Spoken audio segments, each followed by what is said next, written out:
अक्सर लोगों के ज़हन में एक सवाल हमेशा बनकर आता है कि कातिल कैसा होता है, कत्ल के बाद उसका बर्ताव कैसा होता और पकड़े जाने के बाद वो कैसा हो जाता है। तो चलिए जानते हैं आज इस कहानी के माध्यम से कैसे महज 20 साल की उम्र में उस लड़के ने 3 कत्ल कर दिया। जो उम्र बच्चों की खेलने खाने की होती है, उस उम्र में ऐसा जघन्य अपराध कैसे कोई कर सकता है। क्या किसी माँ बाप को अपने बच्चों को डांटने फटकारने का भी हक नहीं है? पर आज के समय में माँ बाप को भी डर लगता है कि कहीं उनकी कही बातों को उनके बेटे बेटी को बुरा न लग जाए और कोई गलत काम ना कर ले, क्योंकि आज की जो कहानी है उसे हमें यही सीख मिलती है। 2017 में वह सेना से रिटायर हुए अफसर राकेश कुमार घर पर ही रहते। घर में उनकी पत्नी कोमल, 23 साल की बेटी कविता और 20 साल का बेटा अर्जुन रहा करते थे। कविता और अर्जुन दोनों अभी पढ़ रहे थे। कविता पढ़ाई में बेहद तेज थी, जबकि अर्जुन पढ़ता तो दिल्ली यूनिवर्सिटी में था, लेकिन शौक बॉक्सिंग का था। स्पोर्ट कोटे से उसको कॉलेज में दाखिला भी मिल गया था, पर उसके पिता राकेश कुमार चाहते थे कि बेटा पढ़ लिख कर कोई अच्छी सी नौकरी करे। इसी बात को लेकर वे अक्सर अर्जुन को डांटते और समझाते भी थे, जो अर्जुन को बहुत नागवार लगती थी। असल में इस कहानी की शुरुआत होती है भाई और बहन के बीच के प्यार में माँ बाप के फर्क को लेकर।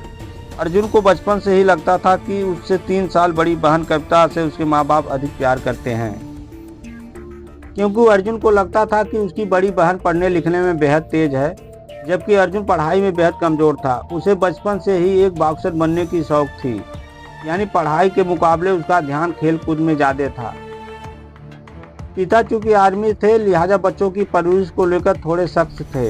वे चाहते थे कि उनका एक ही बेटा है, पढ़ लिख कर कोई अच्छी सी नौकरी करे, पर अर्जुन का मन कहीं और ही लग रहा था, जिससे अर्जुन के पिता नाराज होकर उसे डांटते और पिटाई भी कर देते।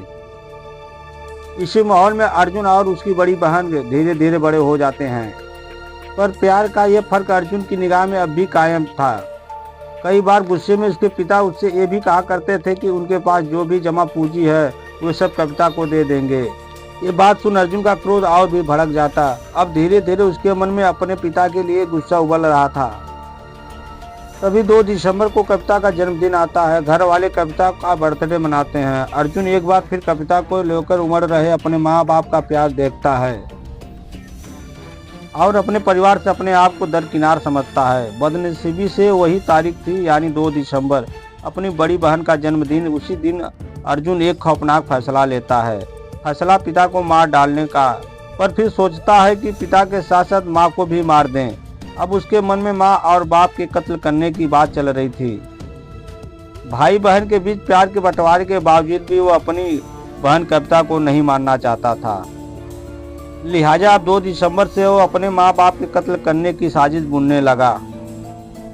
उसने तय किया कि वो कत्ल रात को तब करेगा जब सभी लोग गहरी नींद में सो जाएंगे, क्योंकि उसे अंदाजा था कि वो पिता के सामने टिक नहीं पाएगा, क्योंकि वो आर्मी के जवान रहे हैं। इसीलिए उसने प्लान बनाया कि एक ऐसा वार करेगा कि एक ही बार में काम पूरा हो जाए और पिता को बचने का मौका ही ना मिले। कत्ल करने के लिए अर्जुन को अब एक तेज धार हथियार चाहिए था। उसे याद आया कि उसके पिता के पास एक सर्विस नाइफ है जो बेहद ही तेज है। उसने परिवार के चुपके से नाइफ को चुरा लिया। अब हथियार उसके पास मौजूद हो चुका था।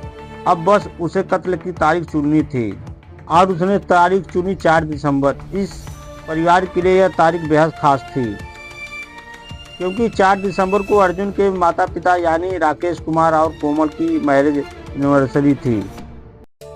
अर्जुन अब 2 दिसंबर से ही 4 दिसंबर के आने का इंतजार कर रहा था। उसके पास पूरे 2 दिन थे, पर अगले 2 दिनों तक वह घर में ऐसा रहता कि मानो उसे सब कुछ नॉर्मल है।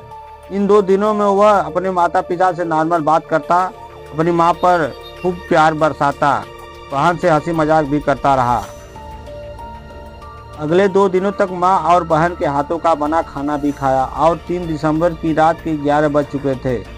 घर के 4 सदस्य में से 3 सदस्य सो चुके थे, मगर चौथा सदस्य यानी अर्जुन जाग रहा था।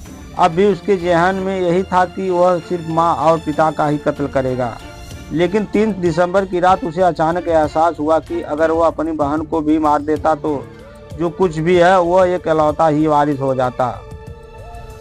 लिहाजा इन वक्त पर उसने बहन कविता को भी मारने का फैसला किया। अब वह रात को सभी लोगों का सोने का इंतजार करने लगा। जब उसे यकीन हो गया कि सभी लोग गहरी नींद में सो रहे हैं, तो सबसे पहले उसने अपनी बड़ी बहन कविता का गला रेत दिया। नींद में होने के कारण कविता के मुख से कोई आवाज़ तक नहीं निकली। बहन का कत्ल करने के बाद वो अपने पिता के कमरे में गया। पिता कमरे में अकेले सो रहे थे। माँ वॉशरूम में थी। नींद में सो रहे अपने पिता का भी अर्जुन ने गला रेत दिया। पिता के मौत के बाद अर्जुन ने अपनी माँ की तरफ बढ़ा।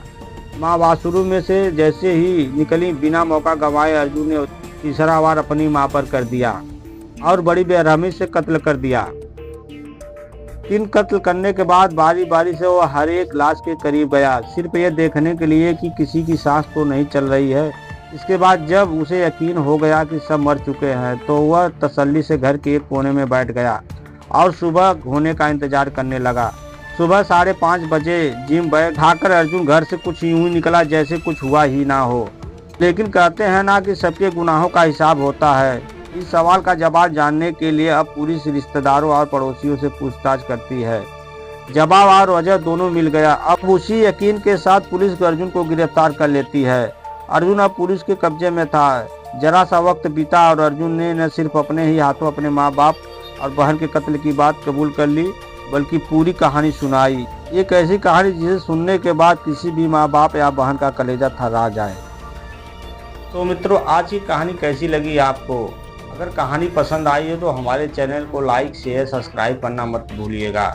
मिलते हैं फिर किसी ऐसी ही रोचक कहानी के साथ। तब तक अपना और अपने परिवार का ख्याल रखिए। नमस्कार।